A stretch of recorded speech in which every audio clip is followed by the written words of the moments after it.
Today's episode is brought to you by Mazars. SoundCartel. Carving out a work-life balance is a big goal for many of us.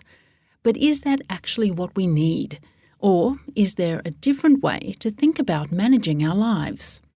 From SoundCartel, I'm Nicole Goodman, and this is Business Essentials Daily.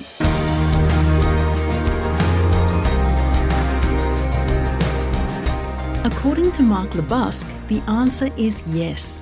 And we need to think of it instead as life design, an approach that holistically takes into account all aspects of our lives. Mark is a Harvard-trained consultant, author, and founder and director of The Human Manager. He's a management culture change maker with a simple message: be human.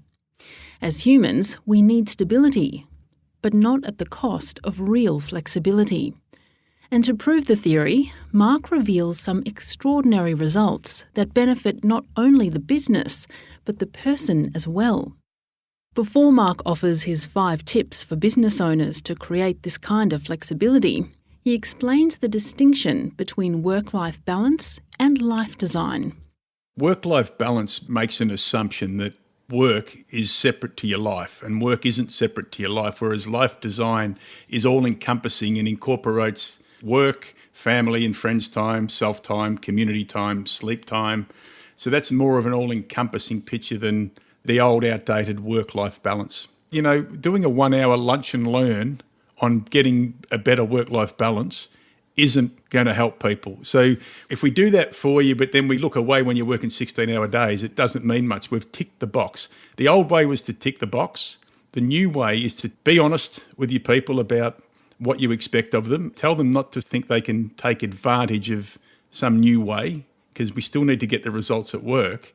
But move away from 1-hour lunch and learns and move to some holistic thing that says that we appreciate that you have a life and part of your life is work.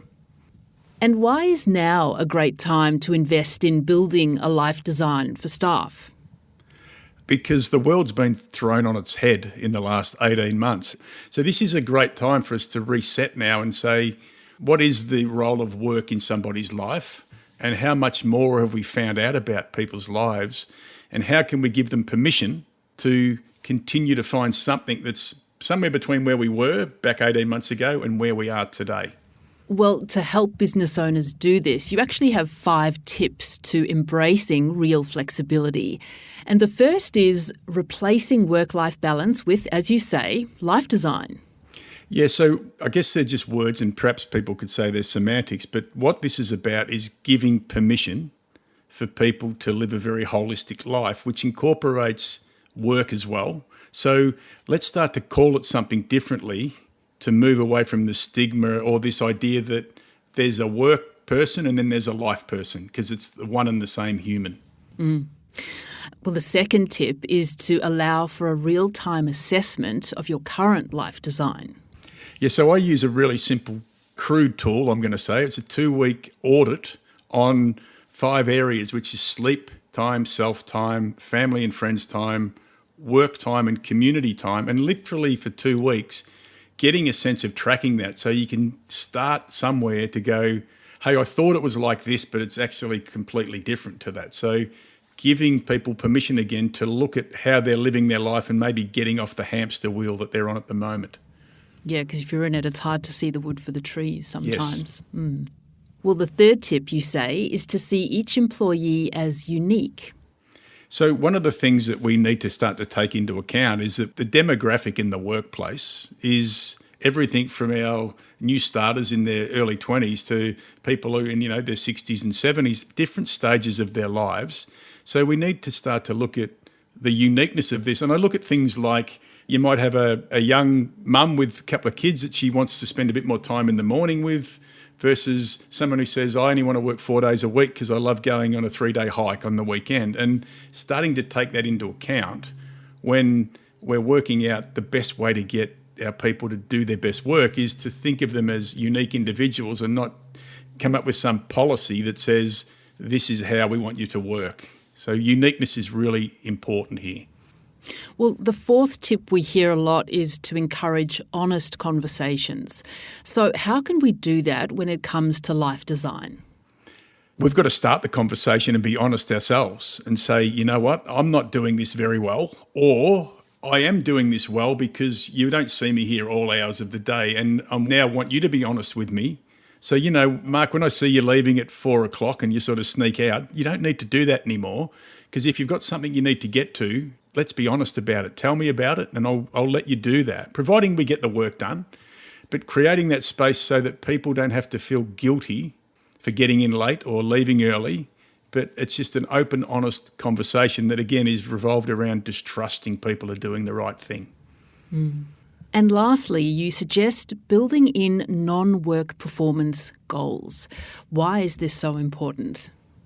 Because if we are truly going to look at this as life design, it will mean that we honour that people live a holistic life. And, one of the things I did with my very last team is they built a goal in for self and for family and for community. And we actually rewarded them for achieving those goals, just like they achieved their work-related goals. And the impact on performance was incredible. So, rather than just the usual things that we do, give them a half a day off here and there, set these goals and let people know that we value them as a human being in their whole life rather than just what they do between, 9 and 5 and the workday. Can you give a couple of examples of what those goals were? So I'll give you a great one here. So one of my team members, this might sound a bit crazy, he got a bonus for going for a walk on the beach with his wife 2 nights a week, for reducing his golf handicap by 3 strokes, and also for speaking at a local high school about leadership once a month. He also reduced his face-to-face work hours over 2 years by 22.5 hours per week and hit his targets by 275 and 427% in those 2 years. So that's as good an example as I could give you on why building these things in is a better and a new way to look at work. That's amazing. And you put that down to increased happiness within his own life, more energy to complete work in a shorter amount of time. What do you think? I think I put it down to a couple of things. So those things definitely, he said he felt happier, he felt more connected to self and to family. But the other thing that we worked on with him, he had a severe case of FOMO, the fear of missing out. So I always want to be there. And we got down to that. He said, what if I'm not here and something goes well? And I'm like, well, that's a good thing. So you go off and do the other things you need to be doing, like a bit more sleep and some time with your family and doing some things you like, and you watch how it impacts on your productivity. 4.5 hours a day, less time at work and much better results. I think there's something in that. That was author, speaker and coach Mark LeBusque.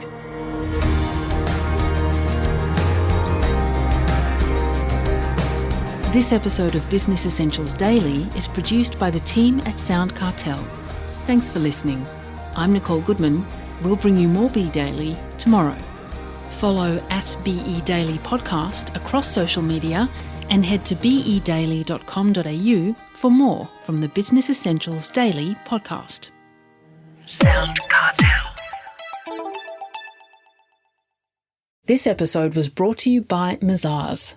To find out more, visit mazars.com.au. That's mazars.com.au.